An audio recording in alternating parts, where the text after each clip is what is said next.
आहे तेजाचे, संक्रमण आहे तेजाचे, अंधाराकडून प्रकाशाचे. दिवस आजचा भाग्याचा, स्वागत करूया अतिथींचे, स्वागत करूया अतिथींचे. सुस्वागतम, सुस्वागतम, सुस्वागतम. अतिथी देवो भव ही आहे भारतीयांची शिकवण. इथे मनामनातून प्रकटते संस्कारांची रुजवण. ही ओळख आपुली जागृत ठेवूया. चला स्वागत अतिथींचे करूया, चला स्वागत अतिथींचे करूया. लठे एज्युकेशन सोसायटीच्या गणपतराव आरवाडे वाणिज्य महाविद्यालयाच्या वतीने आपणा सर्व मान्यवरांचे व उपस्थितांचे महाविद्यालयाच्या वतीने सहर्ष स्वागत करीत आहोत. लठे एज्युकेशन सोसायटीचे हे अमृत महोत्सवी वर्ष आणि गणपतराव आरवाडे वाणिज्य महाविद्यालयाचा वार्षिक पारितोषिक वितरण समारंभ आपणा सर्वांचे पुनश्च हार्दिक हार्दिक स्वागत. A warm welcome to all the respected dignitaries, honorable guests, principal sir, teachers, parents and my students. Today we have gathered here on the auspicious occasion for the annual prize distribution ceremony organized by on behalf of Latte Education Society, Ganpatrao Arwade College of Commerce, Sangli. This ceremony is conducted to recognize and appreciate the academic excellence, achievement and hard work of our students throughout the academic year. We are delighted to have all of you present here today. Your presence has added grace and dignity to this performance. Once again, I extend a hearty and warm welcome to everyone present here. To formally begin today's program, I request Principal Dr. S.S. Sezar sir to deliver the welcome address and introductory remarks.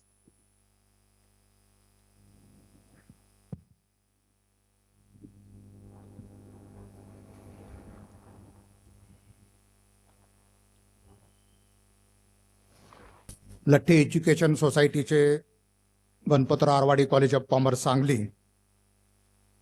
या कॉलेजच्या वार्षिक पारितोषिक वितरण समारंभासाठी व्यासपीठावर उपस्थित असलेले आजचे प्रमुख पाहुणे माननीय डॉक्टर संजय कळमकर सर, या कार्यक्रमाचे अध्यक्ष माननीय शांतीनाथ कांते साहेब, त्याचबरोबर व्यासपीठावर उपस्थित असलेले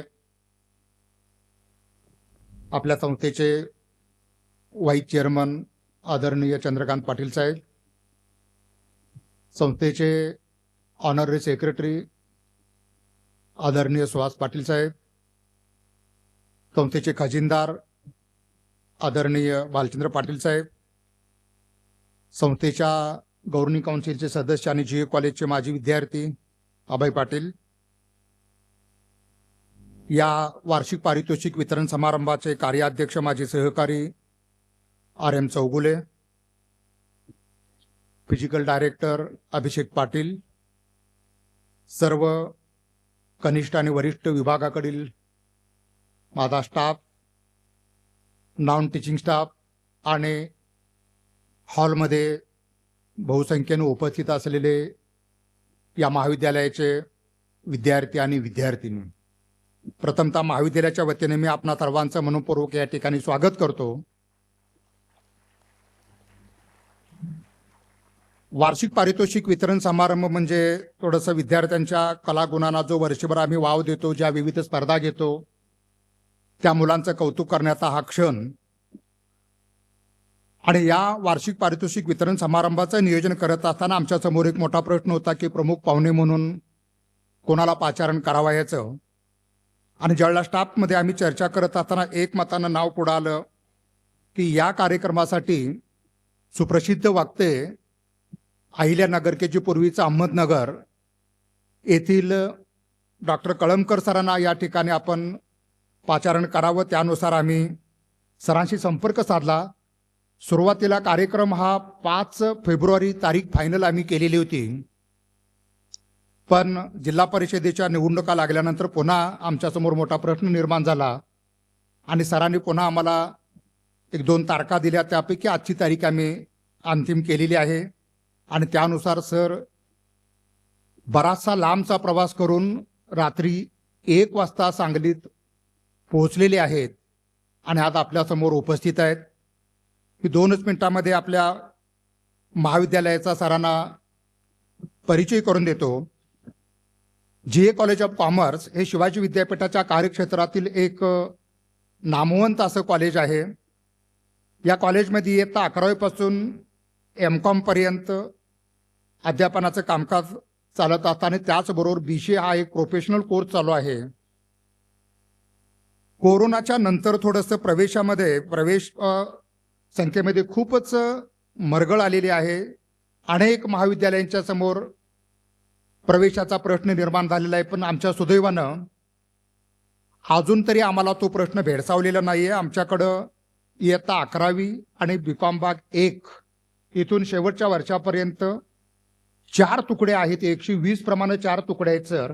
इंग्रजी माध्यमाच्या 2 आणि मराठी माध्यमाच्या 2. त्याचबरोबर यावर्षी इयत्ता 12वी मार्च 2025च्या परीक्षेमध्ये अकाउंटन्सी या विषयामध्ये आमच्या महाविद्यालयातील 4 विद्यार्थ्यांनी 100पैकी 100 गुण प्राप्त केलेले आहेत. त्यानंतर गिरिजा सुतार नावाची विद्यार्थिनी ही शिवाजी विद्यापीठाच्या ॲडव्हान्स अकाउंटन्सी या विषयामध्ये विद्यापीठामध्ये सर्वप्रथम आलेली आहे.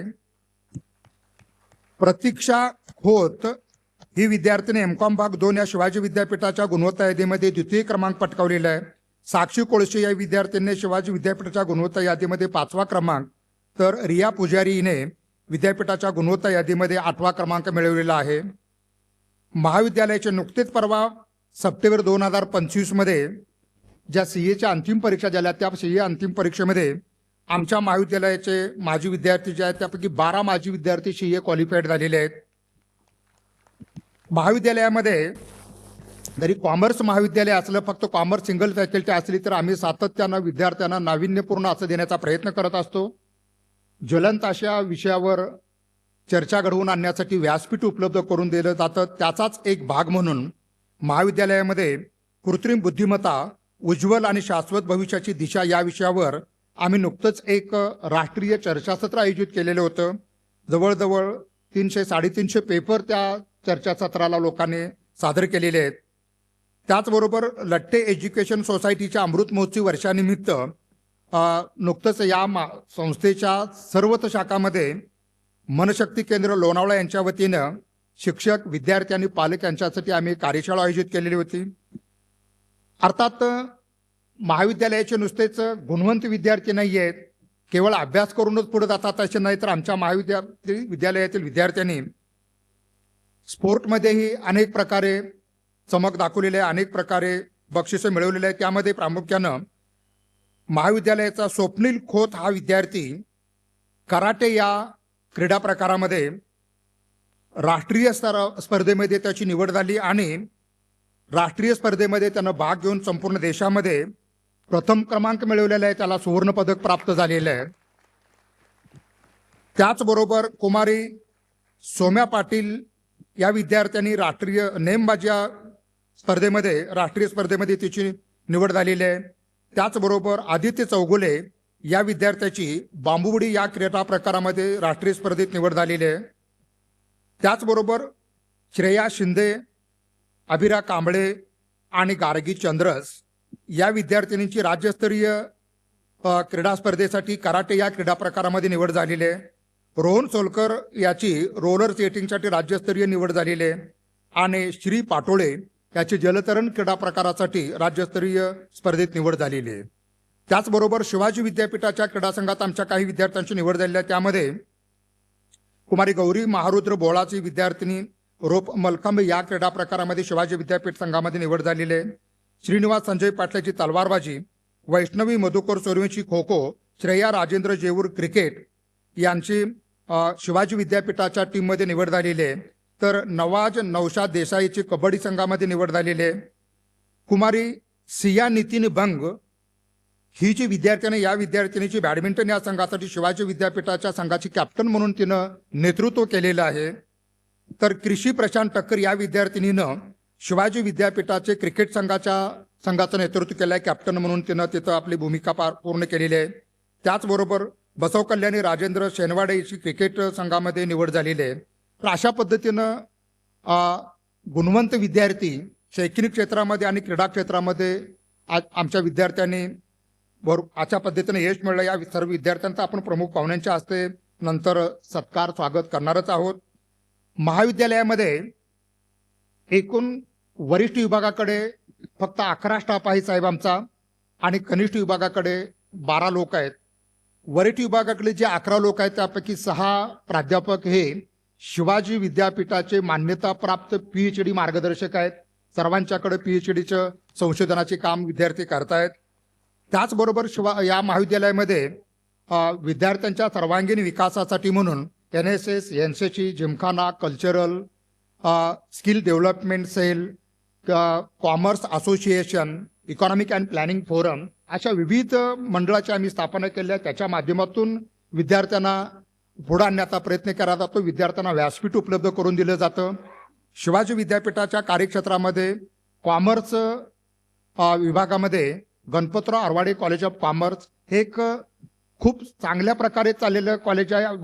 विद्यापीठाच्या अधिकाऱ्यांनी अनेक वेळा इथे येऊन आमच्या कॉलेजचं कौतुक केलेलं आहे. आणि यावर्षी 25-26 शैक्षणिक वर्ष लठ्ठे एज्युकेशन सोसायटीचं अमृत महोत्सवी वर्ष आहे.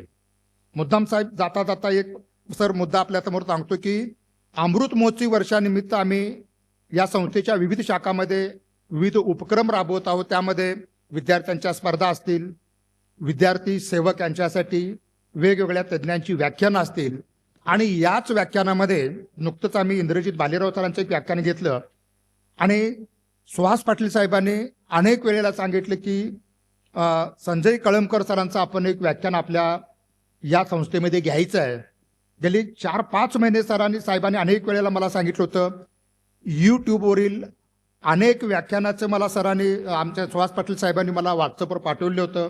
सर हे ऐका आणि यांना कॉन्टॅक्ट करा. तुमचा फोन नंबर देखील साहेब यूट्यूबवरून घेऊन मला साहेबांनी पाठवलेला होता आणि आम्ही सतत तुमच्या संपर्कात होतो. सर एकदा तारीख फायनल झाल्यानंतर पुन्हा तुम्ही तारीख आम्हाला बदलून दिलात, या ठिकाणी आलात. मी पुन्हा एकदा आमचे विद्यार्थी, शिक्षक, शिक्षकेतर स्टाफ आणि आमची संस्था या सर्वांच्या वतीनं मी आपलं मनपूर्वक स्वागत करतो आणि माझं स्वागत आणि प्रास्ताविक या ठिकाणी थांबवतो. धन्यवाद. जय हिंद, जय महाराष्ट्र. धन्यवाद सर. आज या कार्यक्रमास आपल्याला लाभलेले जे प्रमुख पाहुणे आहेत त्यांचा परिचय करून देण्यासाठी आपणासमोर येत आहेत महाविद्यालयातील महामराठीचे प्राध्यापक डॉक्टर G.K. हराळे सर.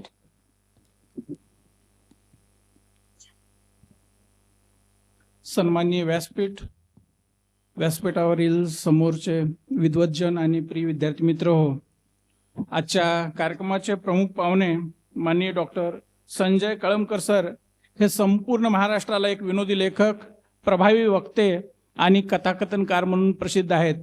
पण त्याचबरोबर सर हे MA PhD असून ते अध्यापनाचं काम करतायत. नेवासा या ठिकाणी सर गट शिक्षणाधिकारी म्हणून काम करत आहेत सध्या. सरांचे कथा, कादंबरी, व्याख्यानं आणि विनोदी कथाकथन हे आवडीचे प्रांत आहेत. चिअर्स, चिंब, टोपीवाले कावळे, बे क बे हे सरांचे अतिशय गाजलेली पुस्तकं.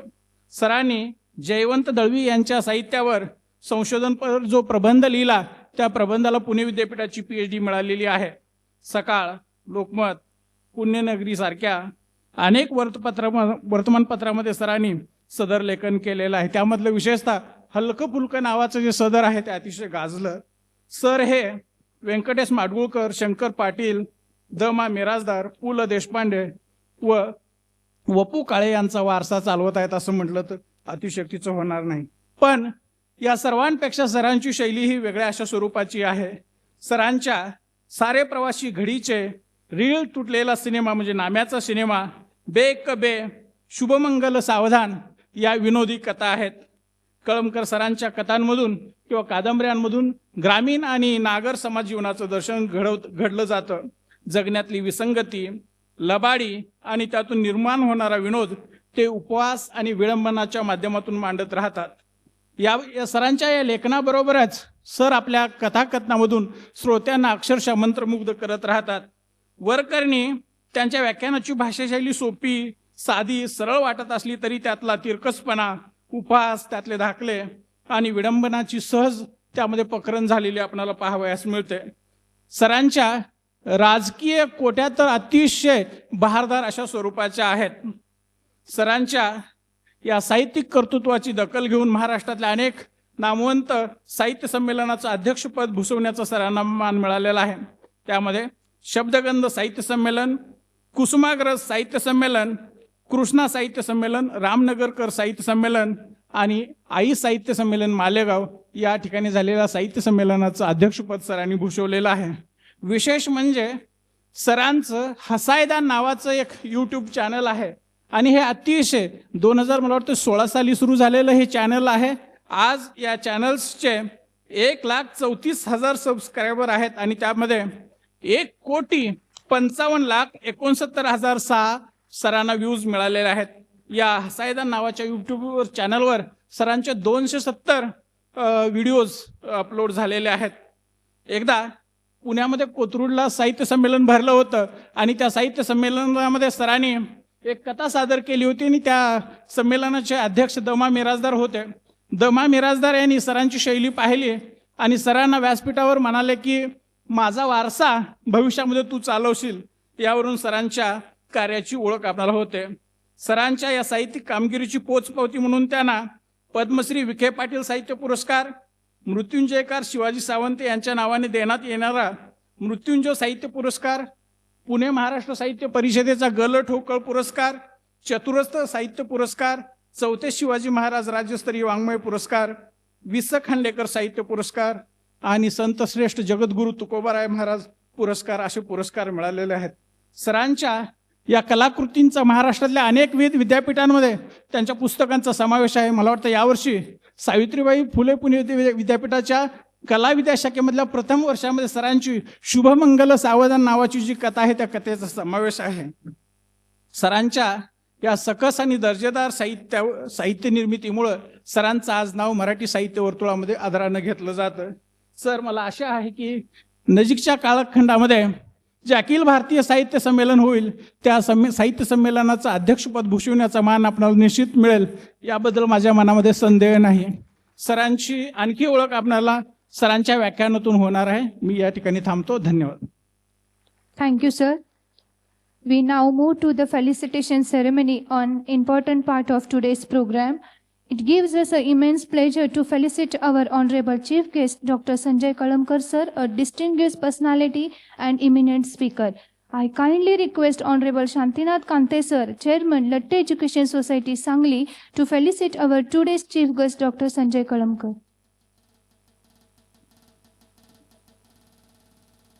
आज आपणास लाभलेल्या प्रमुख अतिथींचा सत्कार लठे एज्युकेशन सोसायटीचे चेअरमन, आमचे प्रेरणास्थान माननीय शांतीनाथ कांते सर यांच्या शुभ हस्ते या ठिकाणी संपन्न करीत आहोत. Please give a big round of applause. आपण आज लाभलेले आजचे प्रमुख अतिथी आहेत माननीय डॉक्टर संजय कळमकर, प्रथित यश साहित्यकार ज्यांचे अनेक कथा संग्रह, कादंबऱ्या प्रसिद्ध आहेत. This token of honor is mark of our respect and gratitude for your valuable presence and guidance. धन्यवाद सर. मी लठे एज्युकेशन सोसायटीचे मानद सचिव व आमचे मार्गदर्शक. यानंतर आता आपण सर्वजण आतुरतेने वाट पाहत असलेल्या कार्यक्रमातील महत्त्वाचा टप्पा म्हणजे मान्य प्रमुख पाहुण्यांचं मार्गदर्शन, ज्ञान, अनुभव आणि मूल्यांचा सांगड घालत विद्यार्थ्यांना प्रेरणा देणारे विचार आपल्याला आज ऐकायला मिळणार आहेत. मी माननीय डॉक्टर संजय कळमकर सर, सुप्रसिद्ध वक्ते, यांना विनंती करते की त्यांनी आम्हास मार्गदर्शन करावे.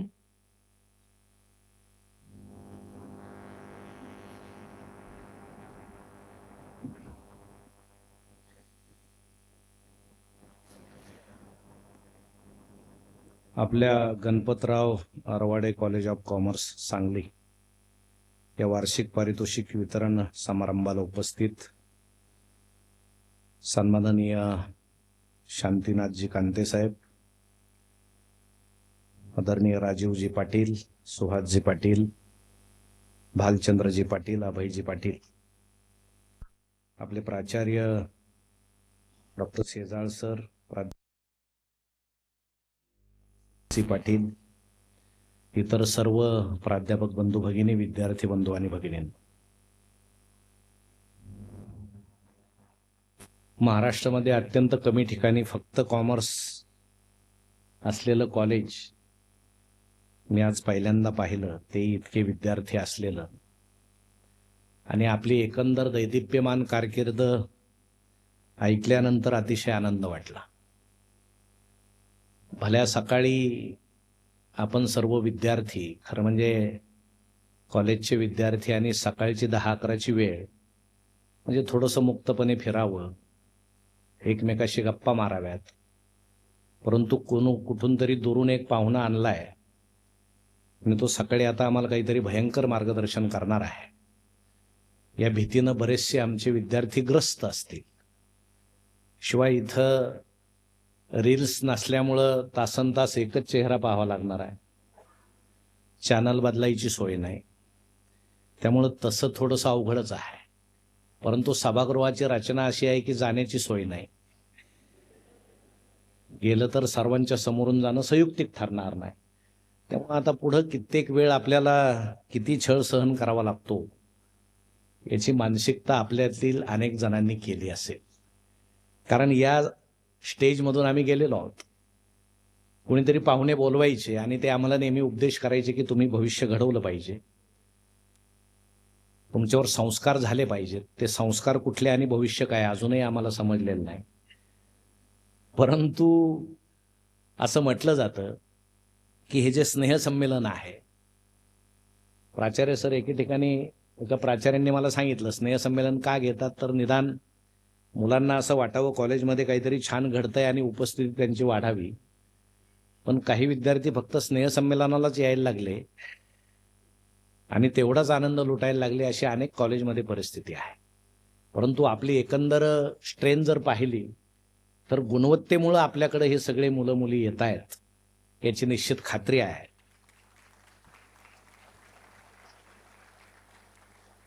माझा आणि कॉमर्सचा तसा संबंध नाही, कारण आमचं arts, commerce and science college होतं. तिन्ही फॅकल्टीचं कॉलेज असलं की सगळ्या प्रकारची मुलं तिथं पाहायला मिळतात. सायन्स असल्यामुळं गंभीर असतात, आर्ट्स असल्यामुळं नको तितके उच्छादी असतात, आणि दोन्हीचा मध्य साधून कॉमर्सचे असतात. पण इथं सगळंच मध्यावर असल्यामुळं सगळे एकाच रांगेतले आहेत. अभ्यास करताना आपण गंभीर झाले की आपण सायन्सचे समजायचं, थोडासा आनंद लुटला की आपण आर्ट्सचे समजायचं, आणि दोन्ही फॅकल्टीच्या आधारेनं आपण कॉमर्समध्ये यश मिळवायचं. असं एकंदर आपलं जर विद्यार्थी दशा जर सुरू असेल तर या जिल्ह्यामध्ये 24-25 CA होतात, त्यातले 50% आपल्या कॉलेजचे असतात. ही अतिशय आनंदाची गोष्ट आहे. आणि आपला सगळा संबंध हा अर्थाशी येणार आहे, अर्थसंकल्प असेल. आता तुम्ही कॉमर्सचे म्हटल्यावर तुम्ही आजचे पेपर तर वाचलेच पाहिजे की काल काय अर्थसंकल्पामध्ये नेमकं काय झालं, काय घडलं. कारण फक्त पुस्तकातलं ज्ञान नको, तर बाहेर सध्या काय चाललेलं आहे. आणि सध्या दिवस खूप चांगले आहेत. वाणिज्य शाखेला अत्यंत चांगले दिवस सध्या आलेले आहेत. एकंदर सरकारचं धोरण जर पाहिलं तर आपल्या सर्वांचं भविष्य अतिशय चांगलं आहे याची मला खात्री आहे. परंतु हे सगळं करत असताना फक्त अभ्यासच करायचा का, तर नाही. आपल्यामध्ये जे वेगवेगळे गुण असतात ते आविष्कारित करण्याची स्नेहसंमेलन ही नामी संधी असते. मग त्यामध्ये कुणी नृत्य करतं, कुणी कथा लिहितं, कुणी कविता लिहितं. आमच्या एका ताईनं भित्तीपत्रकाचं उद्घाटन आम्ही केलं, त्यावर छान त्यांनी पर्यावरणाच्या संदर्भातले लेख होते, अक्षर फार सुंदर होतं, चित्रकला खूप चांगली होती. आणि हे सगळं आविष्कारित करण्याची आपलं हे वय आहे. विविध कला आहेत, त्या सगळ्याच कला व्यासपीठावर दाखवता येतात असं नाही. काही कला इतरत्रही दाखवाव्या लागतात, त्या अधिकृत नसतात. परंतु अधिकृत कला 64 आहेत. आमचा एक मित्र नेहमी म्हणायचा माझ्यात 65वी कला आहे. आम्ही म्हणायचो कुठली, तो सांगायचं कुठलीच कला नसणं ही फार मोठी कला आहे. मला काहीच येत नाही, मला कविता येत नाही, कथा येत नाही, खेळता येत नाही.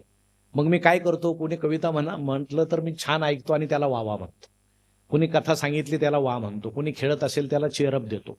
दुसऱ्याला प्रोत्साहन देणं ही सुद्धा फार मोठी कला आहे. आणि ती सुद्धा जर आपल्यात नसेल, म्हणजे एखाद्या माणसात जर कुठलीच कला नसेल तर तो सिंगे आणि शेपूट नसलेला पशु आहे असं समजायला हरकत नाही. कारण या सगळ्या कला आपल्याला पुढच्या आयुष्यामध्ये साथ देणार आहे.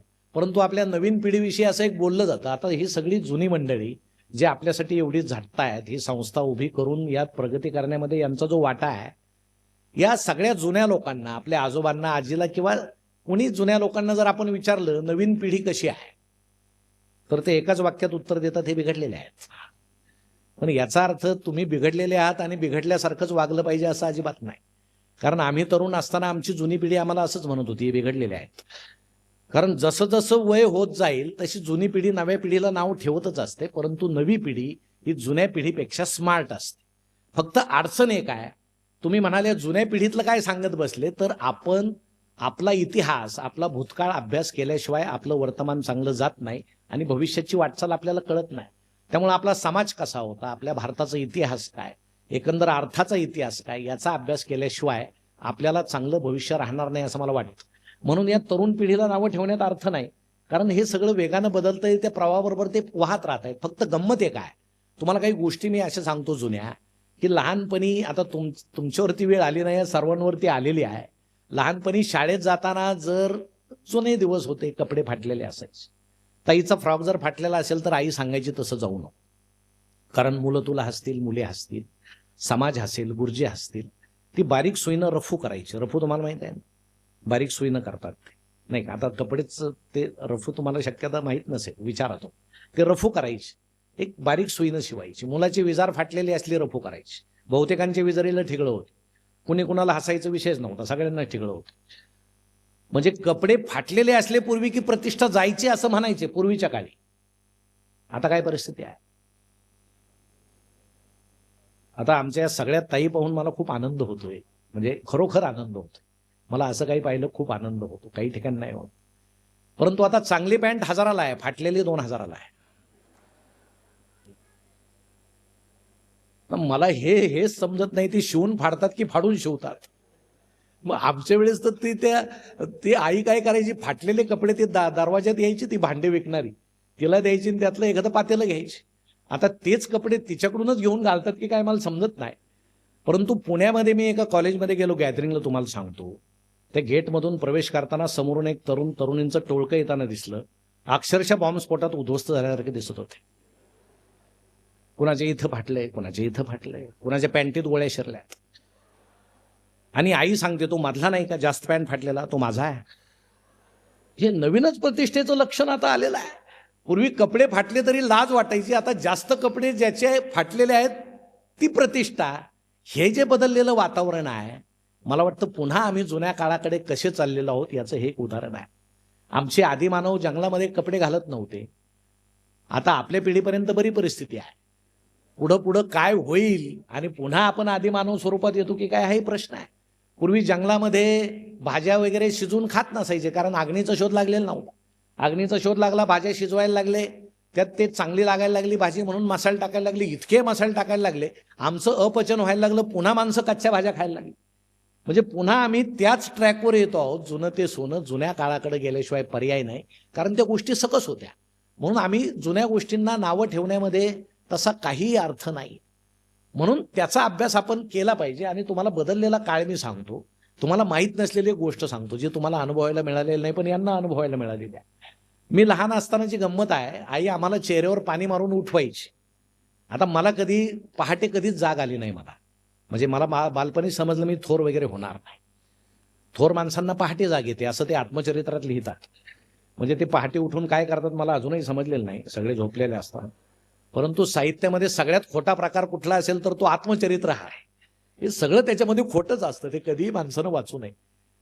साहित्यामध्ये आत्मचरित्र माणसं सगळ्यात खोटं जास्त कुठं बोलतात, स्मशानात बोलतात, श्राद्धांजली वाहत, सगळं खोटं बोलतात. कारण ज्याच्याविषयी बोलतो तो ऐकायला नसतो. काही बोललं तरी चालतं आणि बैस कुणी म्हणत नाही, कारण बाकीचे धार्मिक विधी होस तर वेळ घालवायचाच असतो. त्यामुळे भाषणाची प्रॅक्टिस करायची असेल तर तुम्ही स्मशानात जाऊ शकता. कुणी जाऊन फक्त तिथं बोलायचं, आपली चांगली प्रॅक्टिस होऊन जाते. आणि मग पाणी मारून उठवल्याबरोबर आम्ही 4-5 भावंड असायचो. आता नवीन 2 भावंड 3 भावंड आहेत, पूर्वीच्या काळी 7, 8, 9, 10 भावंड. म्हणजे तुम्हाला याचं आश्चर्य वाटेल, तुम्हाला किती चुलते असतील. आता तुम्हाला हसू याचं आलं की पूर्वी एवढे भावंड कसे, पण गंमत अशी होती, घर इतकं भरलेलं होतं की कुणालाही एकाकी वाटत नव्हतं. कुणालाच एकाकी वाटत नव्हतं. भाऊ मदतीला होता, बहीण मदतीला होती, सगळं प्रेम त्या घरामध्ये भरलेलं होतं. आता तुम्हाला शोधावं लागतायत, मित्र शोधावे लागतायत, समाजामध्ये माणसं शोधावे लागतायत. पूर्वीच्या काळी काही गरज नव्हती. त्यामुळं मुलं म्हणजे आमचे देवाचे फुलं आहेत, आमची संतती उत्तम आहे असं समजून भरपूर मुलं असायचे. आणि त्या घरामध्ये एकदा आम्हाला जाग आली की आम्ही पाहायचो सगळ्या गावामध्ये धावपळ उडालेली. कशाची? कारण कुणाच्याही घरासमोर नळ नसायचे. मग पाणी कुठून भरायचं? तर आई ओढ्याला पळायची, नदीकडे पळायची, डोक्यावर हांडे घेऊन. वडिलांच्या खांद्यावर कावड असायची, पुढे एक भांडं मागे एक भांडं, आणि तिथे आडाचं पाणी शेंदून वगैरे दिवसभर लागणारं सगळं पाणी आई वडील सकाळीच भरून घ्यायचे. पाणी एकदा भरून झालं की आईची आंघोळ सुरू व्हायची. तुम्हाला सांगतो, पूर्वीची आमची आई, तुम्ही आजीला विचारा, की अंधार तोंडी आंघोळ करायची. अंधार तोंडी म्हणजे काय? प्रकाश पडण्याच्या अगोदर. कारण आम्हाला त्यावेळेस बाथरूम नव्हते, न्हाणी घरं होते, आणि ते घराच्या बाहेर होते, घराच्या अंगणामध्ये, आणि त्याच्या भिंती कमरे इतकाल्या उंच होत्या. कधी उभ्यानं स्वच्छंद आंघोळ करण्यास सोय नव्हती.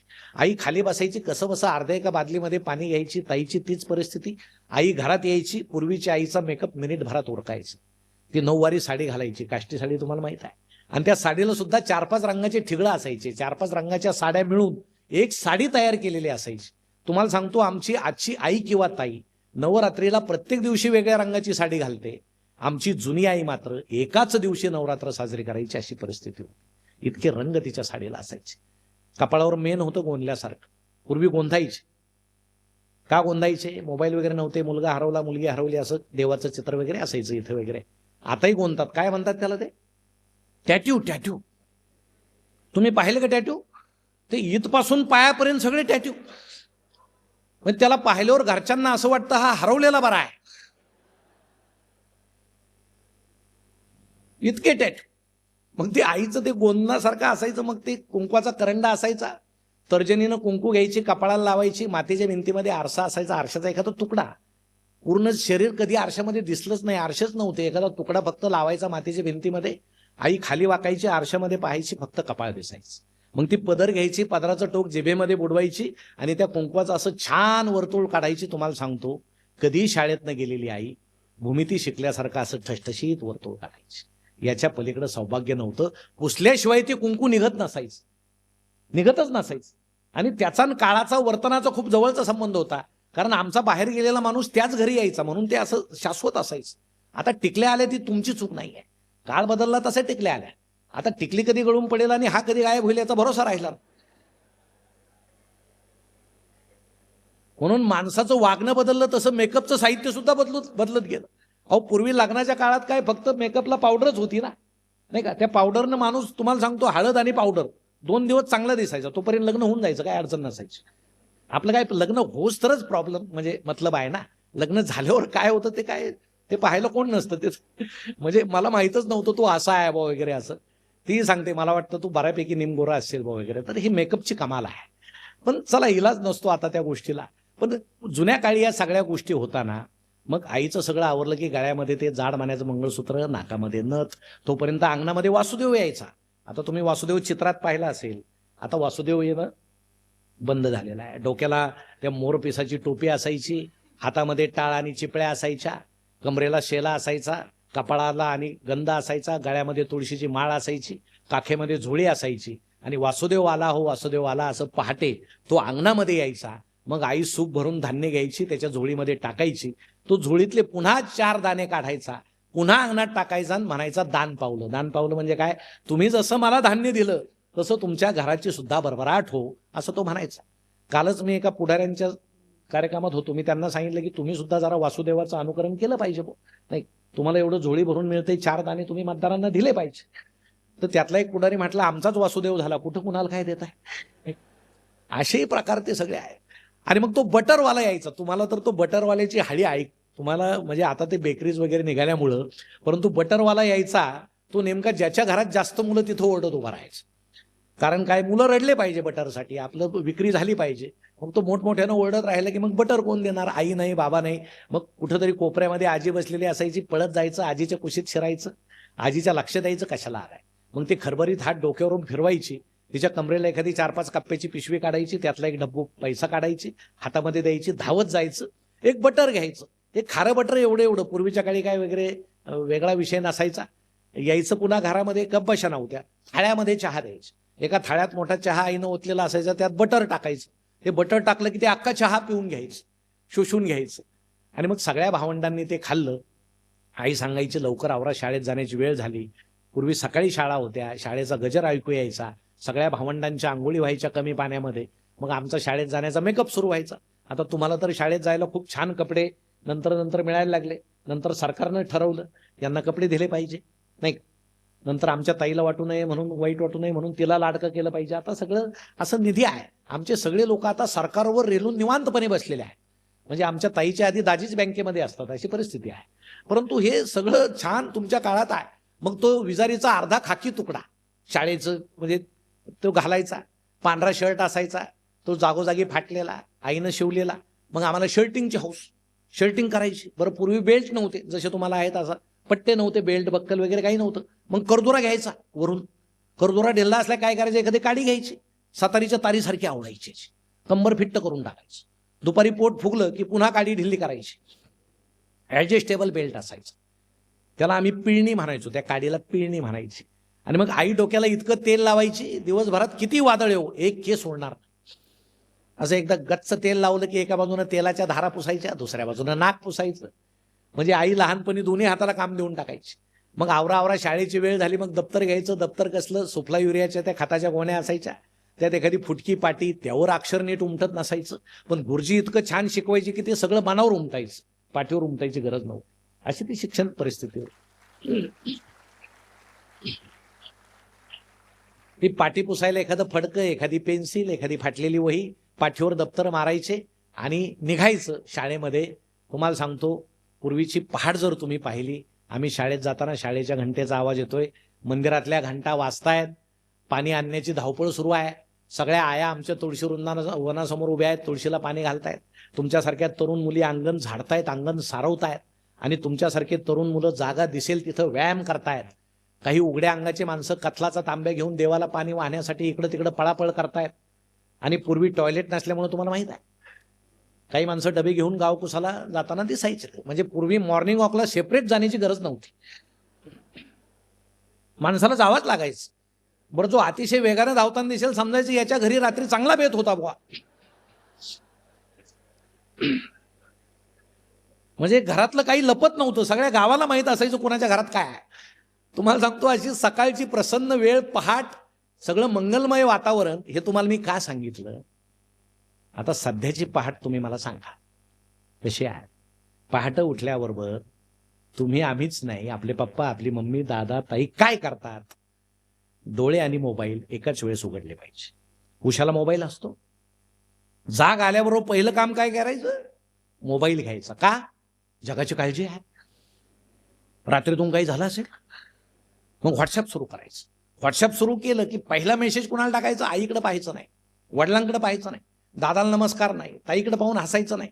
कुठंतरी 200-300 मैल दूर असलेला मित्र, त्याला मेसेज टाकायचा, गुड मॉर्निंग. मग त्याचा मेसेज परत काय येत नाही, अस्वस्थ व्हायचं. तो मेसेज पाठवण्याच्या अवस्थेत आहे की नाही हे माहीत नाही.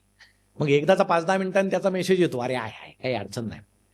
तसंच खाली खाली आलं की तुम्हाला सांगतो, व्हॉट्सअप असं गच्च भरलेलं असतं रात्रीतून. कारण माणसं रात्री झोपतच नाही हो, उठला तर एखादी पोस्ट टाकूनच झोपतात. कारण आम्हाला व्यक्त व्हायचं असतं. आता पूर्वी व्यक्त कोणी व्हायचं? ज्याच्याकडे विचार आहे, जो चांगलं बोलतो, जो चांगलं समाजाला काहीतरी सांगतो, त्यानं व्यक्त व्हायचं. आता व्यक्त कोणी व्हायचं? ज्याच्याकडे अँड्रॉइड मोबाईल आहे, कारण त्याला व्यक्त होण्याची सोय आहे. या समाजामध्ये प्रदूषण जे वाढलेलं आहे, वातावरण जे बिघडलेलं आहे, त्याचं कारण असं आहे, नको त्या लोकांच्या हातामध्ये व्यक्त होण्याचं साधन गेलं आणि ते असे नको ते व्यक्त व्हायला लागल्यामुळं, त्या समाज माध्यमी जल्पकांमुळं हे सगळं वातावरण असं प्रदूषित होत चाललेलं आहे. मग त्या सगळ्या पोस्ट आपल्या वाचत राहायच्या. एखादी छान कविता आली, आवडली, कवीचं नाव काढायचं, आपलं पेस्ट करायचं, पुढे पाठवून द्यायची. एखादी भली मोठी पोस्ट आली, वाचायच नाही बरं का, तशीच पुढे पाठवून द्यायची. वाचा नाही तर नका वाचू, कारण मागच्यानं सुद्धा ती वाचलेली नसते. पोस्टमनगिरी करायची आपली. असंच खाली खाली येत गेले की अचानक एखाद्याचा फोटो येतो गावातल्या, रात्री हे गेले, वाईट झालं. मग पहाटेच काय करायचं? भावपूर्ण श्रद्धांजली, 4-5 फुलं टाकून द्यायचे. बरं, त्यानं काय फार डाटा जातो असं नाही, 10-12 टाका, काय फरक पडत नाही.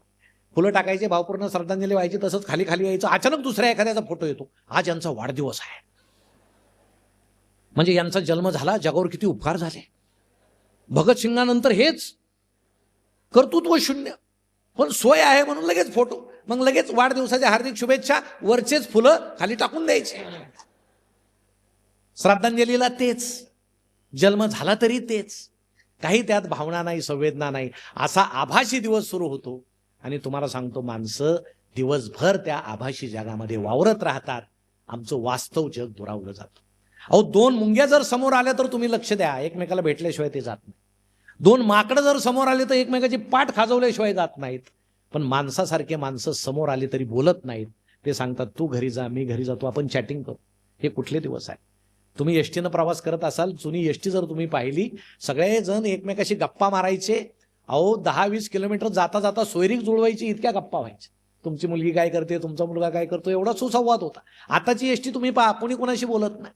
सगळ्यांच्या कानामध्ये ते आहे, कुणी गाणे ऐकतंय, कुणी गेम खेळतंय. सुदैव एसटीचा ड्रायव्हर गेम खेळत नाही, नाही तर प्रवाशांचा गेम व्हायला किती वेळ लागणार आहे. हे सगळं असं भयंकर सुरू असताना आम्ही त्या आभासी जगात इतके वावरतो. तुम्हाला सांगतो, आम्हाला जागतिक चिंतेची सवय लागलेली आहे. आम्हाला जवळच्या चिंतेचं आता काही घेणं नाहीये. जागतिक चिंता. आमच्या एखाद्या स्त्रीनं जर सहज फेसबुकवर फोटो टाकला, तुम्ही टाकून बघा, स्त्री फोटो टाकायचा आणि खाली एक ओळ लिहायची, मला सर्दी झाली, एवढंच.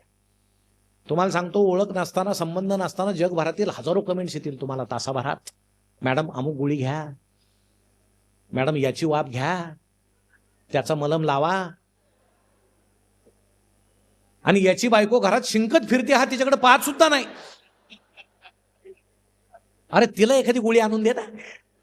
आता तू आजारी पडला तर तुझ्या मदतीला कोण येणार आहे? ही का ते फेसबुक मधली बाई येणार आहे? पण चिंता, जागतिक चिंता आहे, जी चिंता आमच्याच्यानं मिटणार नाही. आमची सख्खी बहीण लागण्याची आहे आमच्या मुलांची, अजिबात त्याची चिंता नाही त्यांना. ऐश्वर्या रायचं लग्न झालं, त्यांना फार दुःख झालं. त्या दिवशी जगातले निम्मे तरुण जेवलेच नाही, आणि निम्म्यांनी अभिषेक केला, हिचा संसार सुखाचा हो. आता ती त्याच्याशी नाही तर तुमच्याशी लग्न करणार होती का नाही? पण जे तुमच्यापर्यंत पोहोचतच नाही त्याची चिंता तुम्ही घेता कशाला, हा खरा प्रश्न आहे. आज माणूस जो निराश झालाय, अस्वस्थ झालाय, त्याचं कारण हे आहे, आमच्याच्यानं जे मिटणार नाही तो लोड आम्ही घेतो. काय कारण? तुमच्या जवळ चिंता आहे. ताजमहालाच्या भिंती प्रदूषणानं काळ्या पडायला लागल्या, तुम्ही कशाला चिंता करता? ते सरकार पाहून घेईल. तुमच्या घराच्या भिंती काळ्या पडायला लागल्या, ते तुम्हाला दिसतंय का? एक मुलगा असं चित्र पाहत होता, बंगले आहेत, छान आहेत, कौलारू आहेत, त्याच्या डोक्यावर पाणी पडलं, त्यानं दचकून वर पाहिलं, त्याचं घर पत्र्याचं होतं, पाऊस येत होता, ते गळत होतं. आणि मग त्याला जाणीव झाली, हे सगळे बंगले खोटे आहेत, आभासी आहेत. आपण पत्र्याच्या घरात राहतो. आपल्याला जर असा बंगला बांधायचा असेल तर या आभासी जगापासून दूर होणं गरजेचं आहे. म्हणून मी सगळ्यांच्या बाबतीत बोलत नाही, पण आज आमच्या तरुणांना त्या मोबाईल मधल्या साईट्स पाहून, अलिबाबाच्या गुहेसारख्या साईट्सवर साईट्स पाहून आमची आई सुद्धा जर कुरूप वाटायला लागलेली असेल तर आता जागं होण्याची गरज आहे. या जगामध्ये सगळ्यात सुंदर कोण असेल तर ती आपली आई आहे. आई इतकं या जगात दुसरं कोणीच नाही. हेच वाक्य आमच्या तोंडून आलं पाहिजे. पण आता होतंय काय? तुम्हाला अजून एक धोका सांगतो. इंस्टाग्राम आहे, ते आपलं नसेल इंस्टाग्राम. मुलं इंस्टाग्राम का वापरतात? पालक कमी असतात त्याच्यावर. आणि इंस्टाग्राम म्हणजे ते पालक नसलेलं वधूवर सूचक मंडळच आहे. ते काय यातला धोका तुम्हाला सांग. काही राज्यामध्ये मुलींचा जन्मदर कमी आहे.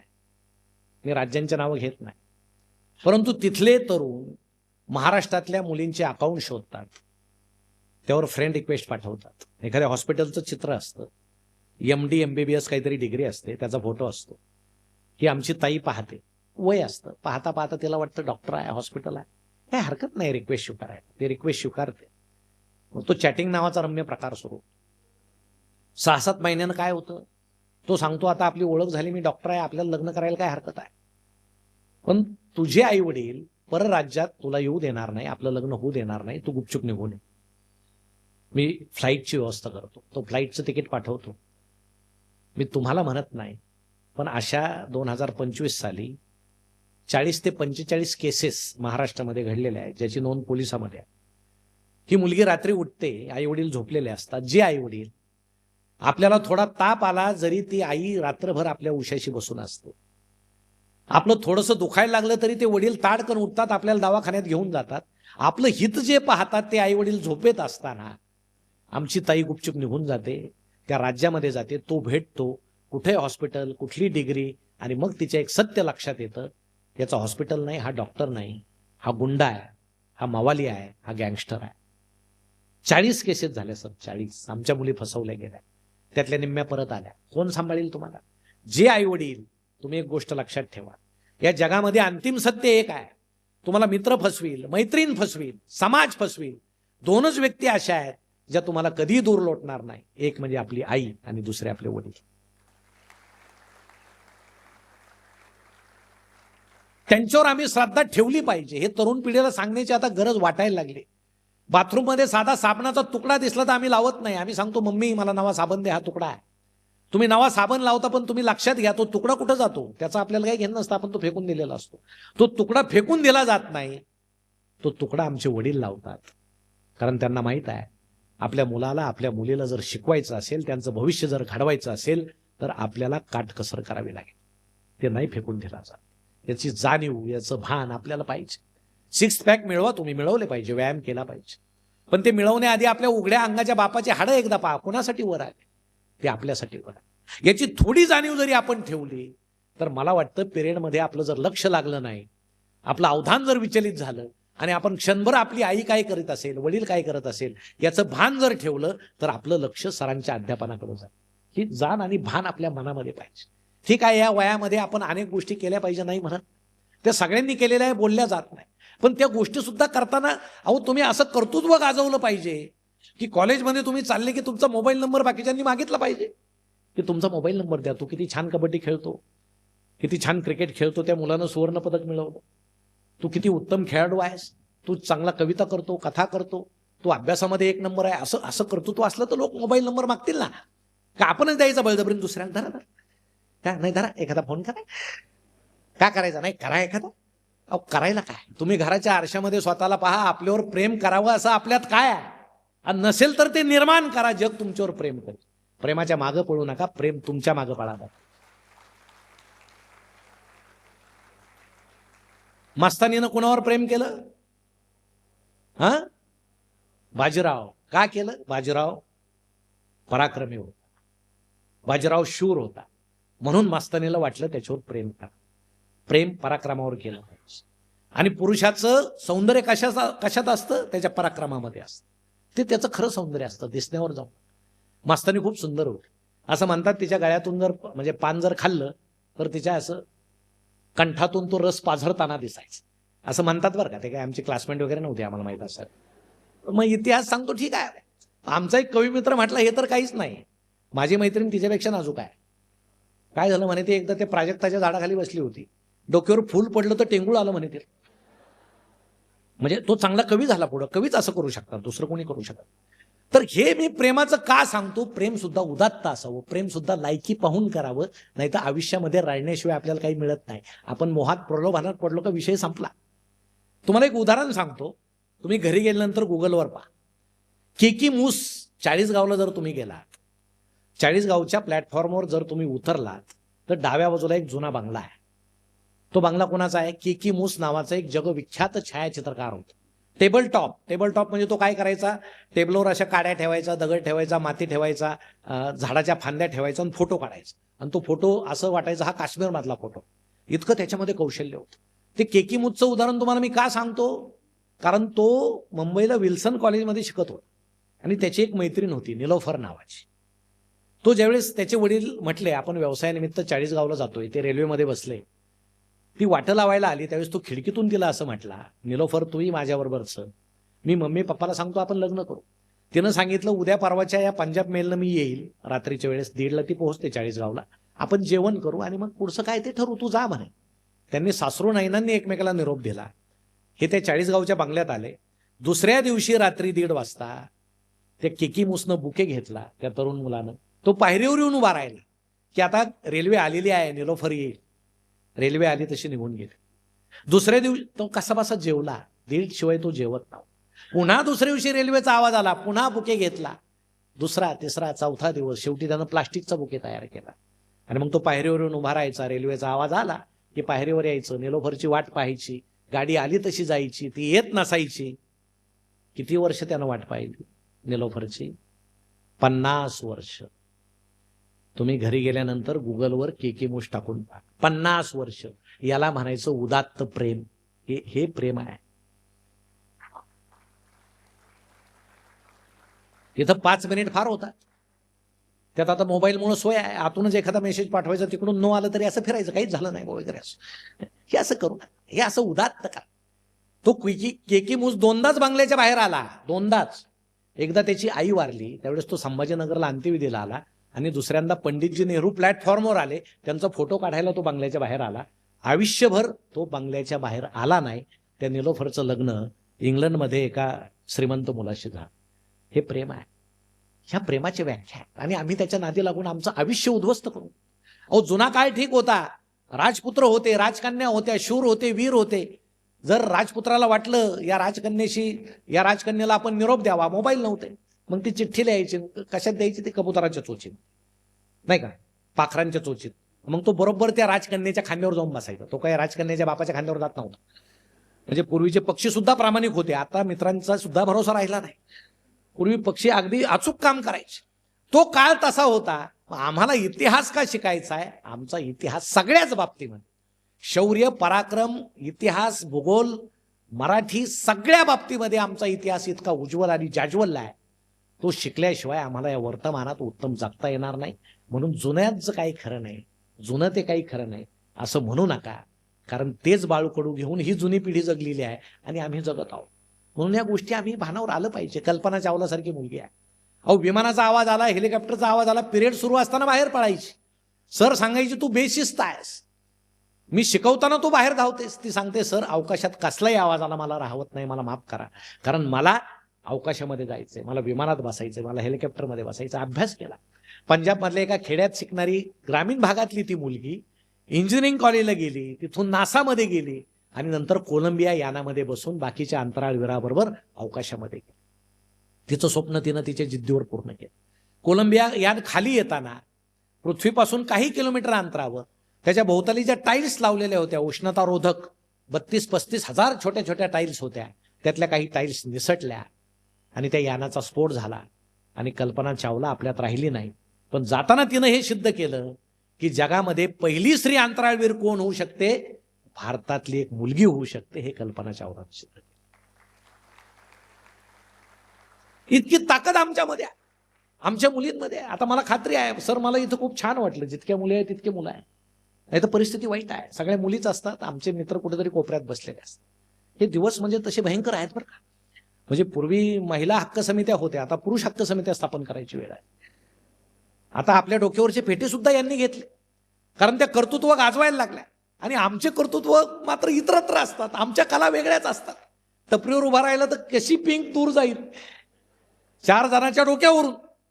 त्यांच्यावर एक कणही न पडता माझ्याकडून शिकून घ्या, ही आमची कला आहे, पण ती अधिकृत नाही. मग तुम्हाला धोका सांगतो, अजून 5-10 वर्षांना असं होऊ नये 5-6 मुलीच एखाद्या मुलाला पाहायला जातील लग्नामध्ये. होऊ शकतं ना, आपल्याला चहा घेऊन असं यावं लागेल पुढे. मग ते विचारतील कुठला गुटखा खातो, सरळ उभा राहून दाखव. वाईट परिस्थिती आहे. त्यामुळे आता सावध व्हा तुम्ही. आपल्याला कर्तृत्व केल्याशिवाय इलाज नाही, नाही का. सोलापुरात तर मोर्चा निघाला होता मध्ये. आमच्या तरुणांनी डोक्याला बाशिंग बांधलं नवरदेवांनी, आमचे लग्न करा म्हटलं. आता ही वेळ आली मागायची, आमचे लग्न करा. संघटना स्थापायची वेळ आली. असं का होतं? आमचं कर्तृत्व कमी होतं. म्हणून आम्ही या भविष्याचा नीट विचार केला पाहिजे. आणि मुलींनी सुद्धा. इतके छान दिवस तुम्हाला आहे. आमच्या सावित्री आईंनी, जिजाऊंनी इतके चांगले दिवस आपल्याला आणले आहेत, याचा आपण फायदा घेतलाच पाहिजे. पण काही गोष्टी लक्षात ठेवा. लग्न आहे, तुम्हाला उदाहरण सांग. लग्नामध्ये वडील खर्च करतात. बरं, आपल्याकडे पद्धत आहे काय? त्यानं 5 पदार्थ केले, मी 10 करणार. प्रतिष्ठा. त्यामुळे आरक्षण मागायची वेळ आली प्रतिष्ठेपायी. मुलींनी एक केलं पाहिजे, लग्नामध्ये वडिलांना तिनं विचारलं पाहिजे, बाबा आपल्याकडे लग्नासाठी किती पैसे आहेत, तुम्ही कर्ज काढू नका, आहे त्या पैशामध्ये लग्न करा. हे आता मुलींनी सांगण्याची वेळ आहे. मला वाटतं मुलीला वाटायला होताना वडील जे रडतात ना, त्याचे कारण फार वेगवेगळे आहे.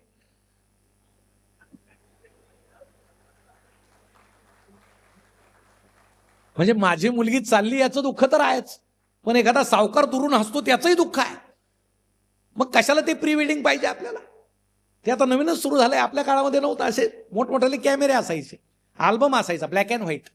मग त्यावेळेस काळं गोरं असण्याचा विषय नव्हता, फोटोज ब्लॅक अँड व्हाईट होते. आणि ते अल्बम असा छान, तो घरामध्ये अल्बम असायचा. कुणी पाहुणा आला की चहा उस्तर त्याला पाहायला द्यायचं. बघ बाबा, ते आपलं आंबट चेहऱ्यानं पाहायचं. ते असं ते त्यावेळेस बरे होते. आता कसे आहेत फुलं सांगतात, एक नवरदेव इकडे, नवरी इकडे, यांना अल्बम असा फोटो केला की ती सांगायची. आपण नाही की ते महाबळेश्वरला गेलो होतो तिथला फोटो, हा तो सांगायचा हो बरोबर. मग ती सांगायची आपण त्या पॉईंटवर गेलो. मग तो सांगायचा अगं तो नाही का तो पॉईंट, तू घोड्यावर बसली आणि घोडं खाली बसलं. तर ते असं फार मजा होती त्या अल्बममध्ये.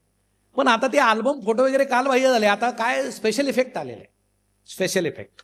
मग ते स्क्रीन लावायचं. एकदा नवरी 4-5 दिवसांना आली की स्क्रीन लावायचं आणि सगळ्या कुटुंबानं ते पाहायला बसायचं.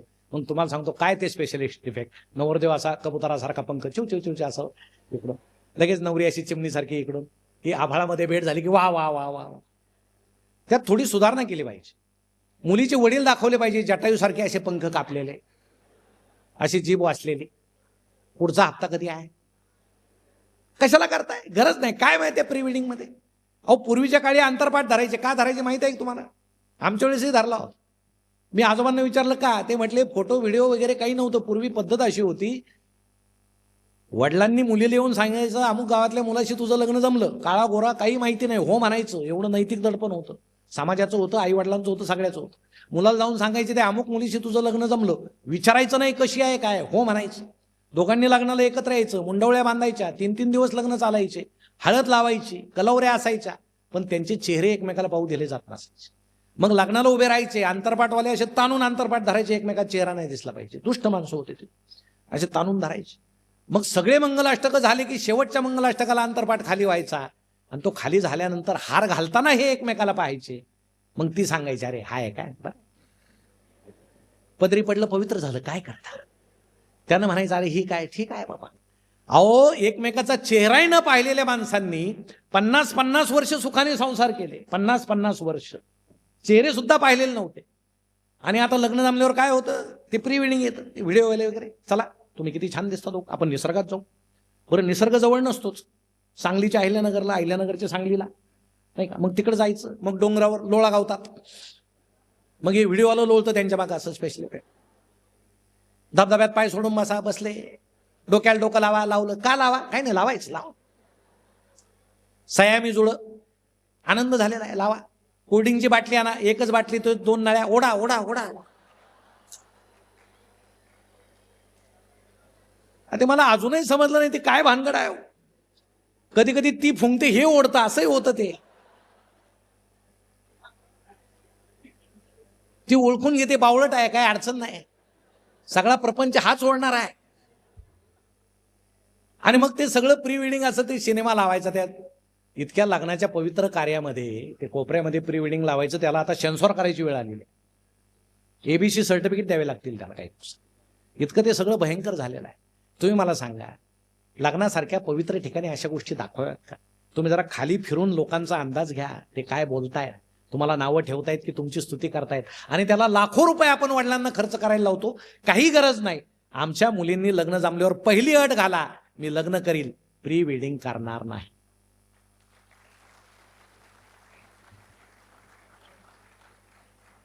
आता यांच्यावर लक्ष ठेवा. यांच्या लग्नाला तुम्ही जा आणि प्री वेडिंग असलं तर तिथंच यांना सांगा तुम्ही टाळ्या वाजवल्या होत्या. नाही काही गरज. हे मी का सांगतो, हे भान या वयामध्ये आम्हाला आलं पाहिजे. कारण हे वय तुम्हाला आहे, असं तुम्हाला सांगतो, सगळ्या क्षमता आपल्यात आहे.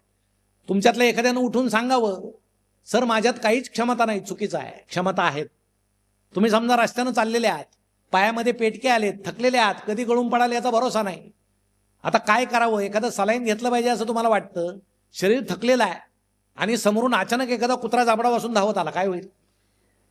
तुमच्यातली क्षमता जागी होईल, कुठली धावण्याची. तुम्ही धावत सुटा. म्हणजे ती कुठंतरी आत होती, ती कधी बाहेर आली? संकट आल्यावर. क्षमता दोनदा बाहेर येते, एकदा संकट आल्यावर आणि दुसऱ्यांदा संधी आल्यावर. या कॉलेजचे तुम्ही विद्यार्थी आहात, ही तुम्हाला मिळालेली संधी आहे. या क्षमतेचा तुम्ही फायदा घ्या, सगळ्या क्षमता बाहेर काढा. स्वामी विवेकानंद सांगायचे, तरुणांनी फुटबॉलला इतकी जोरानं लात मारली पाहिजे, तो फुटबॉल जेवढा उंच आभाळामध्ये जाईल तेवढे तुम्ही ईश्वरापर्यंत जा. ही तरुणामधली ताकद असते, ऊर्जा असते. आणि ही ऊर्जा योग्य दिशेनं जर लावली तर जीवनाचा आनंद लुटता लुटता सुद्धा आम्ही यशस्वी होऊ शकतो. हे तुमच्या मनानं घ्या. आणि अजून एक करा, जे सध्या होत नाही, आमचं वाचन आता बंद झालं. हे सगळी जुनी पिढी, सरांनी मला सांगितलं त्यांचे भाऊ घरी पुस्तकं नेऊन द्यायचे वाचाय, वाचत जाओ. खूप वाचनाचे प्रचंड फायदे आहेत, पण आमच्या घरामध्ये पुस्तकं नाही. शिवछत्रपतींची जयंती, आंबेडकरांची जयंती, महात्मा फुले, सावित्रीबाई सगळ्यांच्या जयंत्या पुण्यतिथ्या लाखो रुपये खर्च आम्ही करतो. त्यांचे 50 रुपयाचे साधे पुस्तक आमच्या घरात नसतं, हे चुकीचं आहे. 40,000चा मोबाईल आहे, 2 लाखाचा टीव्ही आहे, पण एखादं पुस्तक जर नसेल तर हे चुकीचं आहे. म्हणून घरामध्ये पुस्तकं ठेवा, वाचायला शिका. तुम्ही जेवढे वाचाल तेवढे सशक्त व्हाल, आणि हे सशक्त होण्यासाठी वाचन अत्यंत गरजेचं आहे. म्हणून मला वाटतं ही जी आपली वाणिज्य शाखा आहे, तुमचा संबंध हा गांधीजींशी कायम राहणार आहे. कारण नोटावर गांधीजी असतात. सध्या गांधीजींना नावं जरी ठेवले जातात तर गांधींशिवाय सध्या जगत चालत नाही. गांधी हा असा एकमेव माणूस आहे ज्याच्यावर जगामध्ये 1 लाखाच्या वर ग्रंथ लिहिले गेले आणि 600च्या वर विद्यापीठात गांधी शिकवला जातो. म्हणजे मीडिया नसताना, वृत्तपत्र नसताना, हे समाज माध्यमं नसताना सुद्धा महात्मा गांधी नावाचा एक कृश माणूस या जगामध्ये आजही चर्चेत आहे. हे गांधींचं यश आहे, आणि ते गांधी नोटांवर आहे, आणि ते वाणिज्य आमच्याजवळ आहे. म्हणून ही अर्थव्यवस्था भारताची, तुम्हाला हेही माहीत पाहिजे, कोणी सुधारवली अर्थव्यवस्था? रसातळाला चाललेली अर्थव्यवस्था ज्यावेळेस नरसिंहराव पंतप्रधान झाले, मनमोहन सिंग अर्थमंत्री झाले, त्यावेळेस आपली अर्थव्यवस्था खरं सुधारायला सुरुवात झाली. आता काँग्रेसच हे सांगत नाही, आपण कशाला सांगायचं? नाही, काँग्रेसला जे सांगता येत नाही, कारण आम्हाला दुसऱ्याला मोठं म्हणायचंच नाही. हा सगळा इतिहास, हा रोमहर्षक आहे, हा उत्तम आहे, आणि या इतिहासातूनच आपलं भविष्य घडवण्याचं काम निश्चितपणे आपण कराल. आणि हे करताना आपला आदर्श कोण आहे हे सुद्धा आपण लक्षात. आई आपले आदर्श आहे, वडील आपले आदर्श आहेत, प्राध्यापक, प्राचार्य आपल्यासाठी झटणार हे संस्था प्रमुख आपले आदर्श आहेत. ठीक आहे, या वयात वेगवेगळे आदर्श असतात. आमचा मित्र, आमची मैत्रीण सुद्धा आदर्श असू शकते, पण आदर्श निवडताना सुद्धा, आता समजा एखादा नट आहे तुमचा आदर्श, माझाही आदर्श आहे, एक बलदंड नट आहे, समजा सलमान खान, तुम्हाला आवडतो, ठीक आहे, मलाही त्याचे सिनेमे आवडतात. पण मग तुम्ही याचा अभ्यास केला पाहिजे, या नटाला आदर्श का मानायचं? एक 10-15 वर्षापूर्वी या नटाची गाडी रात्री मुंबईला एका फुटपाथवर चढली आणि त्यामध्ये 4-5 गरीब माणसं गेली. कोर्टात केस उभी राहिली. त्या नटानं सांगितलं गाडी मी चालवत नव्हतो. अटक ड्रायव्हरला झाली कारण नसताना. हे मी तुम्हाला का सांगतोय, त्या गाडीमध्ये धुळ्याचा, तुमच्याच वयाचा एक कॉन्स्टेबल होता, तरुण, त्याचं नाव होतं रवींद्र पाटील. त्या रवींद्र पाटीलनं कोर्टात साक्ष दिली. मी त्या गाडीमध्ये मागे बसलेलो होतो, मी कोर्टाला साक्ष देतो, गाडी हा नटच चालवत होता. काय झालं असेल? पुन्हा तो रवींद्र पाटील धुळ्याला त्याच्या घरी दिसला नाही, तो ड्युटीवर दिसला नाही. मिसिंग केस म्हणून नोंदवली गेली रवींद्र पाटीलची. आणि आता 2-2.5 वर्षापूर्वी हा रवींद्र पाटील तुमच्यासारखा तरुण जो खरं बोलला, तो मुंबईच्या फुटपाथवर अत्यंत कृश अवस्थेमध्ये मेलेला आढळ. तुम्ही विचार करा, एखाद्या माणसाला आम्ही आदर्श मानताना त्याचा सगळा इतिहास तुम्हाला माहिती पाहिजे. डोळे झाकून तुम्ही कुणाला आदर्श मानू नका. तुम्ही रवींद्र पाटीलला मानाल की त्या नटाला मानाल, मला खात्री आहे तुम्ही रवींद्र पाटलालाच आदर्श मानाल. हे आदर्श आमचे पाहिजे. ही जीवनाची काळोखी बाजू तुम्ही पहा, आणि ती बाजू एकदा पाहायला शिकलात, राम, लक्ष्मण, सीता देव झाले, कारण ते अरण्यात गेले. तुमच्या मनात असं कधी आलं का 14 वर्ष लक्ष्मणाची बायको उर्मिला कुठं होती? आलं पाहिजे आमच्या. ही जी दुसरी बाजू आहे, संत रामदास स्वामी शिवमंगल सावधान म्हटल्याबरोबर पळाले मंडपातून. ते बरं झालं पळाले, आम्हाला नाही सुटलं ते. पळाले, इतिहास त्यांच्या मागे पळाला. रामदास स्वामी झाले, संत झाले, इतिहासामध्ये अजरामर झाले. पण तुमच्या मनात हा विचार कधी आला का की रामदास स्वामी मंडपातून पळाल्यानंतर त्या मुलीचं काय झालं, त्या मंडपात असलेल्या मुलीचं काय झालं? त्याचा शोध तुम्ही घ्या. तिनं आत्महत्या केली की पुन्हा लग्न केलं की अजून काय केलं? या जगण्यातल्या ज्या अदृश्य बाबी आहेत, याकडे ज्यावेळेस तुम्ही डोळे उघडून पाहाल त्यावेळेस हे जगणं म्हणजे काय तुम्हाला समजेल, आणि त्यातूनच तुम्हाला यशाचा मार्ग सापडेल. तो मार्ग सापडवण्यासाठी हे महाविद्यालय अत्यंत उत्तम प्रकारे काम करतंय. आपले सगळे संस्था प्रमुख, हे 4-5 कॉलेज एकत्र असण्याचं मी सरांना विचारलं, तुमचेच विद्यार्थी तुम्ही कसे ओळखता? त्यांनी सांगितलं मला आम्ही कसे ओळखतो, म्हणजे तेही सांगतो. नाही तर तुम्ही म्हणाल त्यांनी नेमकं काय सांगितलं बुवा. नाही, आयडेंटिटी कार्ड्स आहेत, त्याचे रंग वेगळे आहेत, तर छान. पण एक वाणिज्याचे विद्यार्थी, तुम्हाला जाता जाता एक गब्बर सांगून मी थांबेल. आता सगळं आपल्या शाखेवरच आलं तर, एका रेल्वेमध्ये आर्ट्स, कॉमर्स, सायन्सचे 3 विद्यार्थी प्रवास करायचे. रेल्वेचा प्रवास छान असतो, अपडाऊनला काय तिकीट काढावं असं काय नसतं, डब्याला अनेक दरवाजे वगैरे असतात. तर एके दिवशी काय झालं, तर ती साखळी असते पहा रेल्वेमध्ये, आणि त्यावर असं लिहिलेलं होतं, साखळी ओढा आणि रेल्वे थांबवा, आणि विनाकारण ओढली तर 600 रुपये दंड होईल. आता ती 3 फॅकल्टीजचे विद्यार्थी होते, आर्ट्स, कॉमर्स आणि सायन्स. तर सायन्सचं काय म्हटलं, मला शंका आहे, एवढी एवढी साखळी ओढल्यावर इतकी मोठी रेल्वे थांबते का? तर आर्टचा म्हटलं निश्चित थांबत असेल, आपण उडून पाहू. वाणिज्याचा म्हटलं नको, दंड होईल, कारण त्याला दंडाची काळजी. पण त्यांनी पाहिलं तर एक वरतोवर एक म्हातारा झोपलेला होता. म्हणे गंमत करू, म्हणे साखळी ओढायची, सांगायचं काय, म्हाताऱ्यानं ओढली. म्हातारा आहे म्हणे, घरात काय तुरुंगात काय सारखाच. आजची आपली दृष्टी. मग एक जण असं म्हटलं, जर साखळी उडली दंड भरायची वेळ आली तर काय, तुझ्या खिशात 200 आहेत, तुझ्या खिशात 200 आहेत, माझ्या खिशात 200 आहेत, 600 रुपये आपण देऊन टाकू, पण साखळी ओढून पाहू. 8चा उठला, पटकन साखळी ओढली, गाडी करकरत थांबली. त्या डब्याच्या नंबरचा दिवा इंजिनामध्ये लागला असेल, चेकर आला, तिघांना म्हणे साखळी कोणी ओढली, म्हाताऱ्यानं ओढली. उठवलं, बाबा उठ, उठला आपल्या डोळ्यात. साखळी तू ओढली का? मॅच ओढली का? त्याला खुशाल म्हणतो, मॅच ओढली का? ओढली. तो म्हटला का ओढली म्हणजे, हे तिघांनी माझे 300 रुपये काढून घेतले. तुम्हाला सांगतो, चेकरने तिघांचे खिसे पाहिले, पैसे सापडले, ते त्या बाबांना दिले, तो त्यांना घेऊन गेला. हे सांगण्याचं कारण असं आहे, ग्रामीण शहाणपण आमच्या डोक्यामध्ये पाहिजे आणि ते शहाणपण टिकवण्याची जबाबदारी आपली आहे. म्हणून आपली आजी आजोबा आई वडील सगळे पूर्वज एकंदर आदर्श मानणं आणि भविष्याची वाटचाल करणं गरजेचं आहे. म्हणून तुम्हा सर्व हुशार विद्यार्थ्यांना भावी आयुष्यासाठी मी अतिशय उत्तम अशा शुभेच्छा देतो. आपल्या महाविद्यालयाला शुभेच्छा देतो आणि या ठिकाणी थांबतो. धन्यवाद. खूप खूप धन्यवाद सर. आपल्या मार्गदर्शनाने आम्हास नवी दिशा आणि आत्मविश्वास मिळाला. पुन्हा एकदा अनमोल मार्गदर्शनासाठी खूप धन्यवाद सर. धन्यवाद. यानंतर लठे एज्युकेशन सोसायटीचे चेअरमन, आमचे प्रेरणास्थान माननीय शांतीनाथ कांते सर यांना नम्र विनंती की त्यांनी अध्यक्षीय भाषण करावे.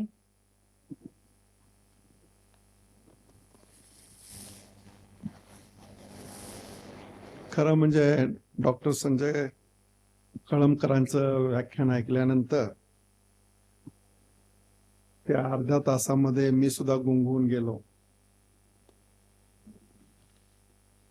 पण अध्यक्ष म्हटल्यानंतर कार्यक्रमाचा एक प्रोटोकॉल असतो की प्रमुख पाहुण्यांचं भाषण झाल्यानंतर अध्यक्ष मनोगत असते. लठ्ठे एज्युकेशन सोसायटीच्या Ganpatrao Arwade college of commerce च्या वार्षिक पारितोषिक वितरण समारंभानिमित्त इथं उपस्थित असलेले अहिल्यानगरचे डॉक्टर संजय कळमकर, आमच्या संस्थेचे व्हाईस चेअरमन चंद्रकांत पाटील, सचिव सुहास पाटील, खजिनदार भालचंद्र पाटील, गव्हर्निंग काउन्सिलचे सदस्य अभय पाटील, कॉलेजचे प्राचार्य शेजाळ सर, ज्युनियर कॉलेजचे हेड राहुल चौगुले सर, समोर बसलेले आमचे कर्तव्यपथ अकॅडमीचे head coordinator Gajanan Mangave sir, Kalantri हायस्कूलचे मुख्याध्यापक शांतीनाथ चौगुले व आमच्या गणपतराव आरवाडे कॉलेजचे विद्यार्थी विद्यार्थिनी आणि काही नवीन चेहरे दिसायला आलेत की जे पेपरमध्ये आपण दिलं होतं की आज त्यांचं कळमकरांचं भाषण आहे, व्याख्यान आहे, ते ऐकण्यासाठी काही लोक आलेले आहेत. तसंच आमच्या गणपतराव आरवाडे कॉलेजचे माजी विद्यार्थ्यांचे एन.जे. पाटील, धनंजय आरवाडे, कळमकर सरांनी भूतकाळामध्ये नेलं, लहानपणीच्या जुन्या आठवणी सांगितल्या. ह्या फेजमध्ये मी स्वतः किंवा आम्ही सगळेजण गेलेलो आहे. त्यावेळची परिस्थितीच तशी होती आणि त्यावेळेला आमचे वडील आम्हाला म्हणायचे तू बिघडलायस किंवा तू शहाणा होणार नाहीस वगैरे. तसं आज आम्ही आमच्या मुलांना म्हणतो. पण कळमकर सरांनी भूतकाळात काय होतं, आपण वर्तमान काळात कसं राहतो हे त्यांनी सांगितलं की खरोखरच त्यांनी जे काय आता सांगितलं ते प्रत्येकाने जर विचार केला तर निश्चितच आपण आपल्या जीवनामध्ये यशस्वी होऊ. काही त्यांनी गोष्टीतनं सांगितले, काही सध्या परिस्थितीमध्ये काय चाललेलं आहे हे त्यांनी सांगितलं. आज आम्ही सुद्धा आमच्या घरी नातवांच्यावर बोलत असताना आम्ही कसं राहत होतो, आम्हाला घरी कशा परिस्थितीत शाळेत जात होतो, शाळेत किती मार्क पडत होते, कसे वडील रागवत होते, हे सुद्धा आम्ही मुलांशी शेअर करतो. नातवांशी मुलाशी बोलू शकलो नाही पण नातवाशी आम्ही बोलतो. हे जुन्या पिढीने नव्या पिढीला काय द्यायचं असतं ते चांगलंच देत असतो परिस्थिती. त्यामुळं तुम्ही सर्व मुलांना ठीक आहे आताच्या परिस्थितीप्रमाणे तुम्ही त्या बदल घडता, पण मोबाईलचा वापर कमी करावा असं त्यांनी सांगितलं. त्या पद्धतीने मला असं वाटतंय, खात्री आहे की माझे सर्व गणपतराव आरोडे कॉलेजचे विद्यार्थी ते निश्चितच ते डॉक्टरनी सांगितले त्या पद्धतीनं अवलंब करतील असं वाटतंय.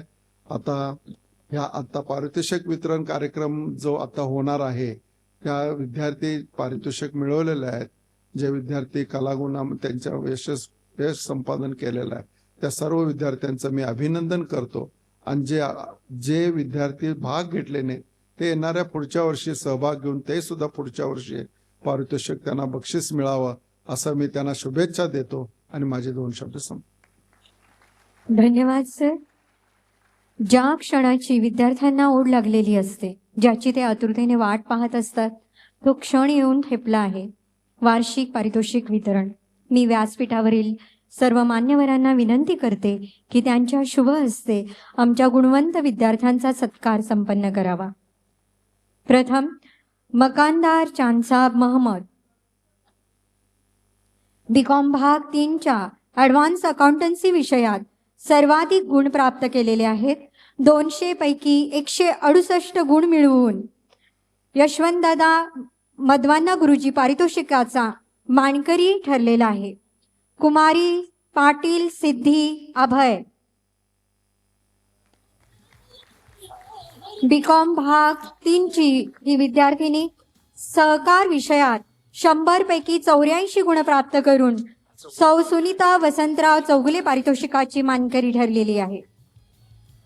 कांबळे विनायक सुभाष, बीकॉम भाग 3चा हा विद्यार्थी सहकार विषयात 100 पैकी 84 गुण प्राप्त करून सौ सुनीता वसंतराव चौगुले पारितोषिकाचा मानकरी ठरलेला आहे.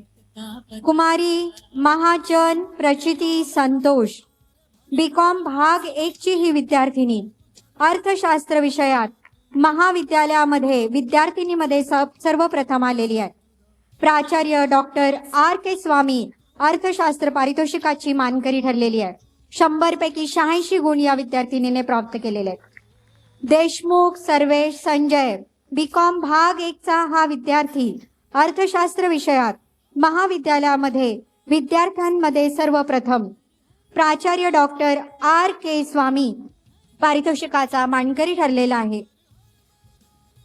पाचोरे श्रवण राजेंद्र, 12वी कॉमर्सचा हा विद्यार्थी महाविद्यालयामध्ये सर्वप्रथम आलेला आहे.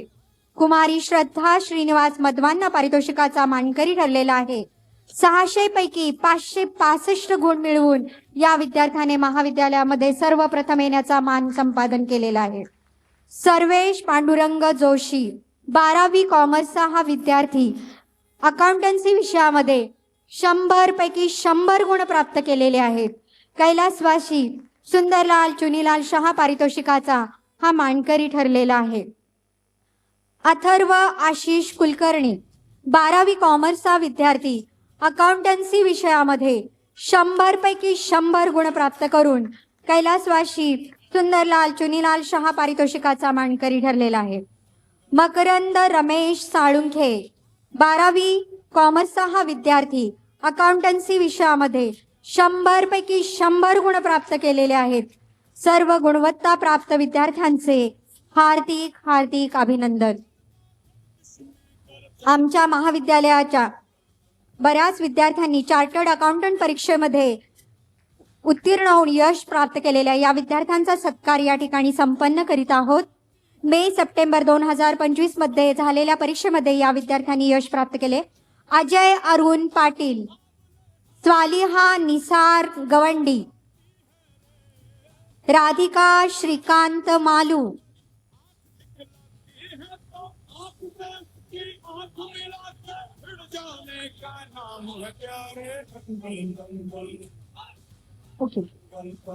काही विद्यार्थी उपस्थित नाहीत, त्यांचे पॅरेंट्स या ठिकाणी त्यांचं बक्षीस स्वीकारित आहेत. कुमारी विदिती मनोज संचेती,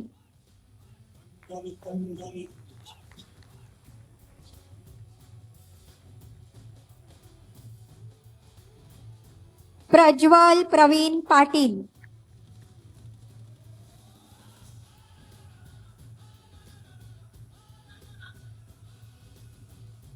सर्वांनी टाळ्यांनी जोरदार स्वागत करायचं आहे या विद्यार्थ्यांचं. प्रतीक शीतल फराटे,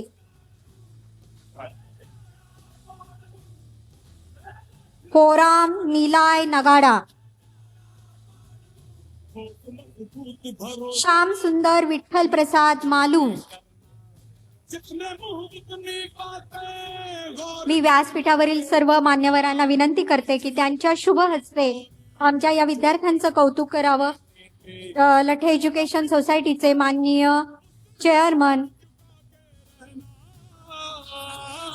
शांतीनाथ कांते सर, खजिनदार माननीय भालचंद्र पाटील सर, माननीय व्हाईस चेअरमन माननीय चंद्रकांत पाटील साहेब, माननीय मानद सचिव सुहास पाटील साहेब, श्याम सुंदर विठ्ठल प्रसाद मालू, कुणाल प्रमोद शहा,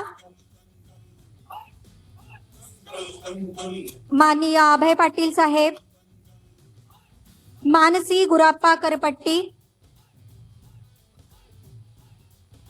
केदार गणेश बोबडे,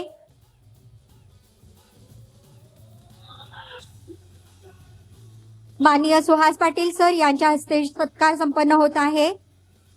कुमार केदार गणेश बोबडे, सौरभ राजेंद्र मोटगी, माननीय चेअरमन साहेबांच्या हस्ते सत्कार संपन्न करीत आहोत. मांगती है लाजक में तुझसे हर बूंद पसीना और मुनाफा बदले में. काही विद्यार्थी उपस्थित नाहीत पण त्यांचे पालक या ठिकाणी उपस्थित आहेत.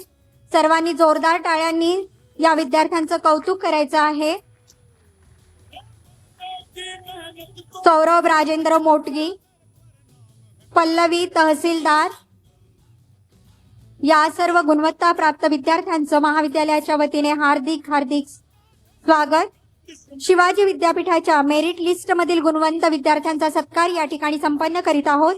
प्रथम कुमारी गिरिजा राजाराम सुतार, एमकॉम भाग 2 ची ही विद्यार्थिनी ऍडव्हान्स अकाउंटन्सी या विषयामध्ये शिवाजी विद्यापीठामध्ये प्रथम क्रमांक प्राप्त केलेला आहे. कुमारी प्रतीक्षा प्रकाश खोत, माननीय अभय पाटील सरांच्या हस्ते या विद्यार्थिनीचा सत्कार या ठिकाणी संपन्न होत आहे. कुमारी प्रतीक्षा प्रकाश खोत, एमकॉम भाग 2 ची ही विद्यार्थिनी शिवाजी विद्यापीठाच्या गुणवत्ता यादीमध्ये द्वितीय क्रमांकाने उत्तीर्ण झालेली आहे. विद्यार्थ्यांचे टाळ्या वाजून स्वागत करावे. कुमारी साक्षी नितीन कोळसे, एमकॉम भाग 2 ची ही विद्यार्थिनी शिवाजी विद्यापीठाच्या गुणवत्ता यादीमध्ये 5वा क्रमांक तिने प्राप्त केलेला आहे. कुमारी रिया पुरणकर पुजारी, एमकॉम भाग 2 च्या शिवाजी विद्यापीठाच्या गुणवत्ता यादीमध्ये 8वा क्रमांक प्राप्त केलेला आहे. प्रमुख अतिथींच्या हस्ते या सर्व गुणवंत प्राप्त विद्यार्थ्यांचा सत्कार या ठिकाणी संपन्न होत आहे. एनसीसीच्या बेस्ट कॅडेटचा सत्कार या ठिकाणी संपन्न करीत आहोत. कुमार Avinash Pradeep Chougule, best NCC cadet.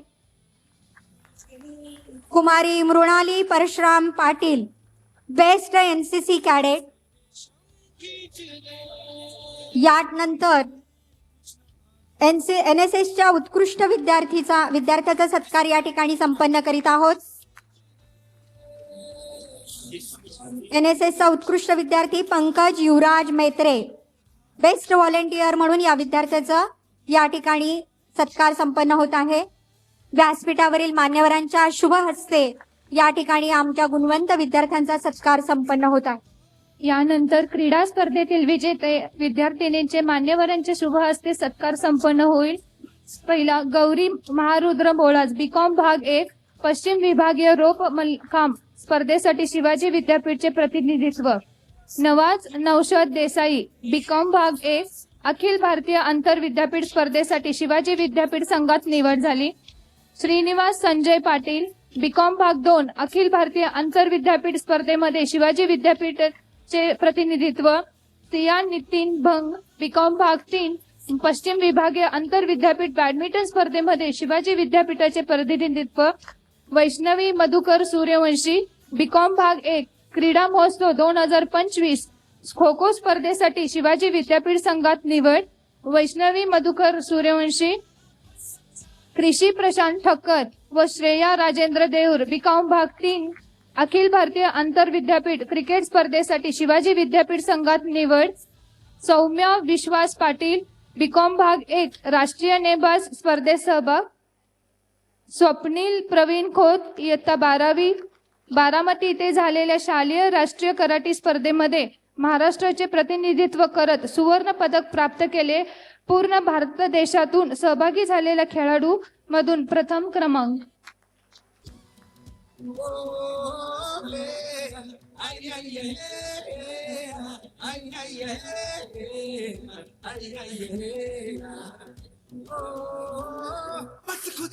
लठे education सोसायटीचे चेअरमन शांतीनाथ कांते सर यांच्या शुभ हस्ते आणि आजच्या प्रमुख अतिथींच्या शुभ हस्ते या गुणवंत खेळाडूंचा सत्कार या ठिकाणी संपन्न होत आहे.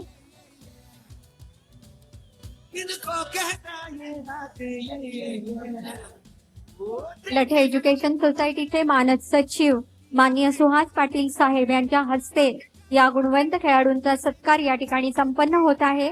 आमच्या महाविद्यालयातील हे गुणवंत खेळाडू ज्यांनी आमच्या महाविद्यालयाच्या शिरपेचामध्ये मानाचा तुरा खोवलेला आहे, या सर्व विद्यार्थ्यांचे महाविद्यालयाच्या वतीने हार्दिक हार्दिक स्वागत.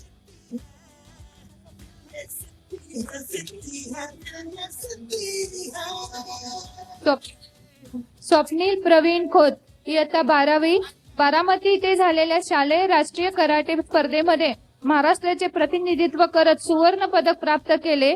पूर्ण भारत देशातून सहभागी झालेल्या खेळाडू मधून प्रथम क्रमांक मिळवले. देश पातळीवरती या विद्यार्थ्यानं गुणवत्ता प्राप्त केलेली आहे. आदित्य भीमराव चौगुले 12वी हरियाणा येथे झालेल्या राष्ट्रीय बांबू उडी स्पर्धेसाठी महाराष्ट्राचे प्रतिनिधित्व. श्रेया सुनील शिंदे, गार्गी महेश चंद्रस, अंबारी सहदेव कांबळे इयत्ता 12वी बारामती येथे झालेल्या शालेय राज्यस्तरीय कराटे स्पर्धेमध्ये सहभाग. श्री राकेश पाटोळे इयत्ता 12वी लातूर येथे झालेल्या शालेय राज्यस्तरीय जलतरण स्पर्धेत सहभाग. रेहान कमलाउद्दीन सोलकर इयत्ता 12वी वर्ग.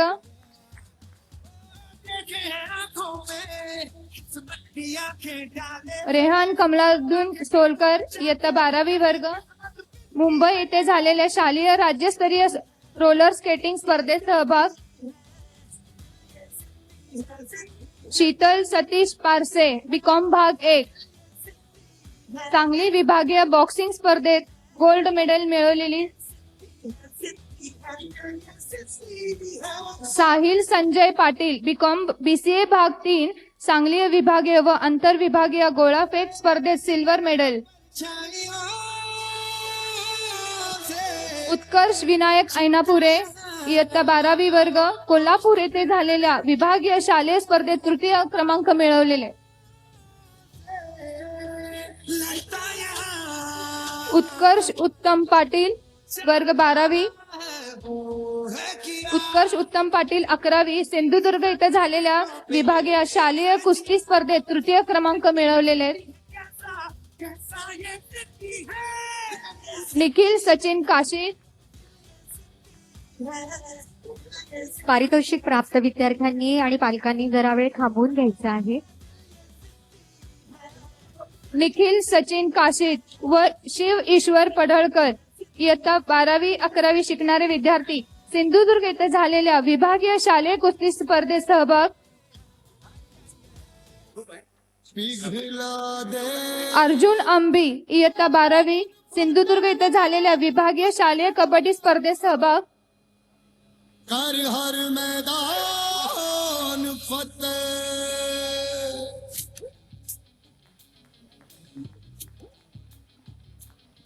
वरद रमेश सूर्यवंशी 12वी व राज चंद्रकांत नाईक 12वी सांगली येथे झालेल्या शालेय विभाग बॉक्सिंग स्पर्धेत सहभाग झालेले विद्यार्थी. है तू बाकी है तुझ में हौसला.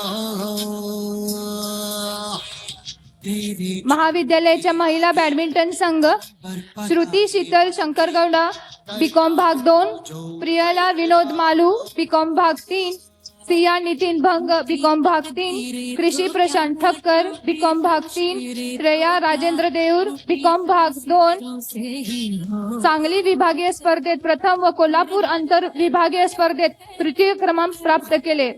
महाविद्यालयाचे महिला बॅडमिंटन संघ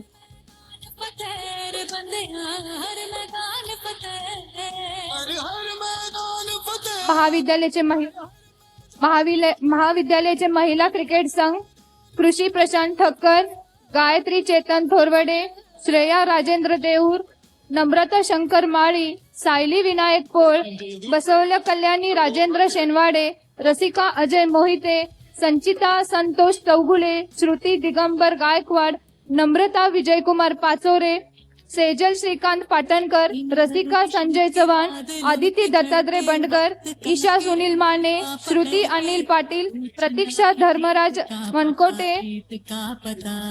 महाविद्यालयाचे महिला क्रिकेट संघ सांगली विभागीय महिला क्रिकेट स्पर्धेमध्ये तृतीय क्रमांक प्राप्त केलेले विद्यार्थिनी. हो जा तू भीड़ से जुदा.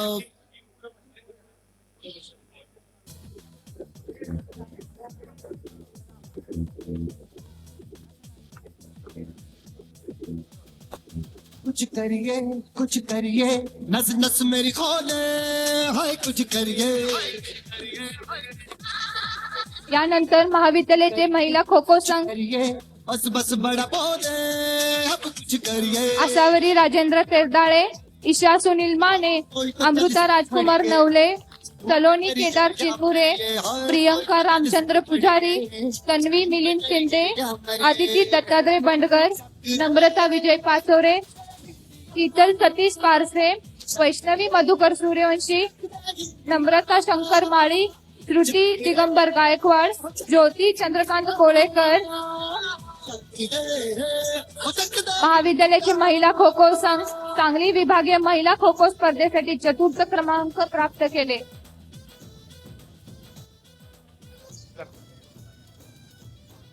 लड़ती पतंगों में भिड़ती उमंगों में खेलों के मेलों सभागृह सोडायचं नाही या विद्यार्थ्यांनी. में गन्नों के मीठे में खट्टर में छींटे में ढूंढो तो मिल जाओगे तब का वो गीतों में रंग है. महाविद्यालयाचे पुरुष क्रिकेट संघ भीमाशंकर रविकांत तेली, दिशांत अल्पेश शहा, साहिल पांडुरंग भंडारी, ऋषी राजेंद्र कोळी, पवनराज राजेंद्र शिंदे, सतेज महेश सपकाळ, अमित अनिल पवार, श्रेयस भरतेश लोकापुरे, सोमेश रमेश शिरीकर, अभिषेक सुरेंद्र नाईक, राहुल दिनेश जगताप, कौशल देवीलाल पंड्या, संकेत बाळासो पाटील, सूरज शंकर गावकर, रोशन सुरगोंडा पाटील. महाविद्यालयाचे पुरुष क्रिकेट संघ सांगली विभागीय महिला पुरुष क्रिकेट स्पर्धेतील तृतीय क्रमांक प्राप्त केले.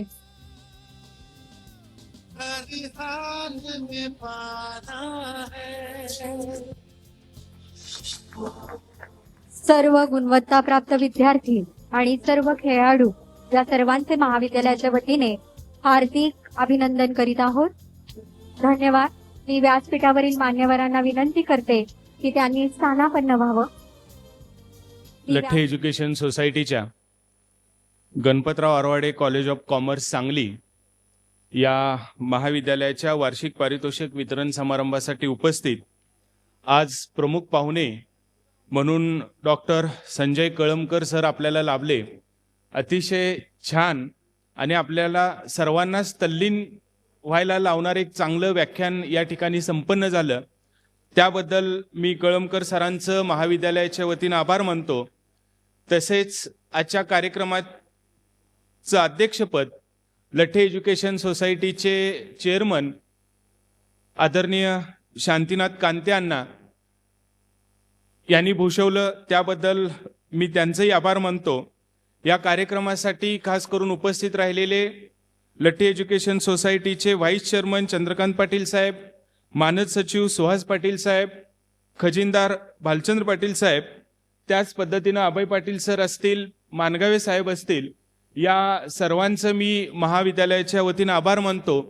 या कार्यक्रमाचे प्रेरणास्त्रोत महाविद्यालयाचे प्राचार्य डॉक्टर शेजाळ सर यांचेही मी या ठिकाणी आभार मानतो. त्याच पद्धतीनं आजच्या कार्यक्रमासाठी खास करून उपस्थित असलेले लठे एज्युकेशन सोसायटीच्या आजीव सभासद समितीचे सचिव शांतीनाथ चौगुले सर ह्या ठिकाणी उपस्थित राहिलं, त्यांचेही मी आभार मानतो. आणि या कार्यक्रमासाठी बरेच पालक, कॉलेजचे माजी विद्यार्थी आणि काही बाहेरील श्रोते देखील या ठिकाणी उपस्थित राहिले, या सर्वांचे मी आभार मानतो. या पारितोषिक वितरण समारंभासाठी ज्या विद्यार्थ्यांचा आपण यथोचित सत्कार केला असे सर्व गुणवंत विद्यार्थी, CA CS परीक्षा उत्तीर्ण झालेले विद्यार्थी, त्यांचे पालक, गुणवंत विद्यार्थी आणि सर्व खेळाडू यांचेही मी आभार मानतो. महाविद्यालयाचे staff, junior senior teaching non teaching staff यांचेही मी आभार मानतो. ज्यांच्यासाठी हा कार्यक्रम आपण ठेवला होता असे महाविद्यालयाचे सर्व विद्यार्थी यांचं आभार मानून हा कार्यक्रम या ठिकाणी संपन्न झाला असं जाहीर करतो.